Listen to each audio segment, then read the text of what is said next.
En el asombroso tráiler de Chainsaw Man fue utilizada una técnica de preanimación. Con ello se consiguió un resultado asombroso, pero no debemos bajar la guardia o podríamos llevarnos una decepción como con la cuarta temporada de Shingeki. De una forma sencilla, se podría decir que la preanimación son plantillas dentro de una biblioteca, o de una forma aún más simple, son efectos de pantalla verde, por decirlo de algún modo.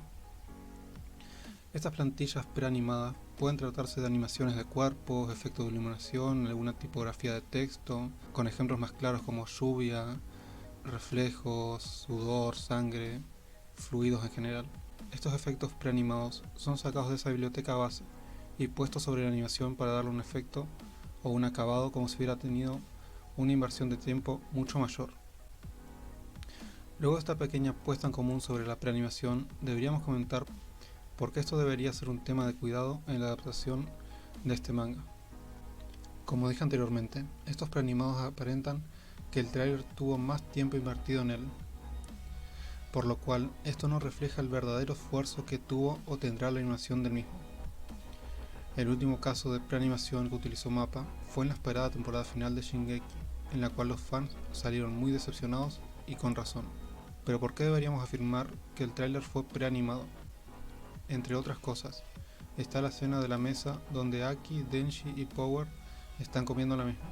Si el tráiler presenta lo que veremos en la temporada, esta escena no debería mostrarse, a no ser que los de MAPPA estuvieran adaptando 2 o 3 temporadas a la vez, ya que esto es algo que ocurre mucho más adelante en el manga. Esto es solo un ejemplo de escenas que no deberían estar en el tráiler.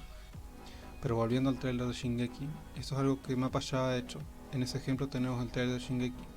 Muestra el origen de los titanes y partes del capítulo 122 del manga, que es una cosa muy controversial en el fandom. Pero esto no fue animado en la temporada que estaban promocionando, sino que MAPPA simplemente se dedicó a generar hype, como por ejemplo con las escenas del árbol iluminado y bueno, esas partes que está como una médula espinal y eso. En el tráiler lo mostraron, pero al final no fue animado. Por ejemplo, el tráiler de Shingeki tenía una calidad increíble. Los titanes eran dibujados, todo perfecto. Y al final cuando apareció la temporada, todos los titanes eran CGI y bueno, mil problemas. Ahora que tocamos más el tema de MAPPA, no podemos evitar el tema de las pésimas condiciones que tienen los animadores, siendo como un trabajo de fábrica con horas excesivas y pésimo trato interpersonal. Para finalizar, quisiera recalcar el tema del CGI de Denji luchando contra los demonios.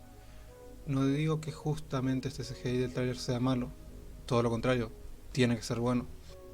Simplemente quiero que recuerden que el tipo de CGI que tuvimos en Shingeki, que no era horrible como por ejemplo en la temporada 3 del Titán Colosal, eso sí era una abominación, pero tampoco era comparable con los titanes de las primeras temporadas y eso, es decir, hubo un cambio a peor en la calidad. Desde el principio ya nos muestran que van a animar a Denji en su forma Power Up con CGI y siento que nos van a meter cualquier otra cosa, es decir, si ya el CGI de Denji en el tráiler no fue del todo bueno, en el anime no sé qué esperar, es decir, no quisiera que ni yo ni nadie debería esperar nada porque al igual que con Shingeki, como repetí en este video, nos vamos a llevar una decepción muy grande. Ojalá me equivoque y el CGI y la animación, los efectos, todo sea perfecto y que sea igual o mejor que en el tráiler. Pero sinceramente no creo que deberíamos confiarnos tanto de MAPPA.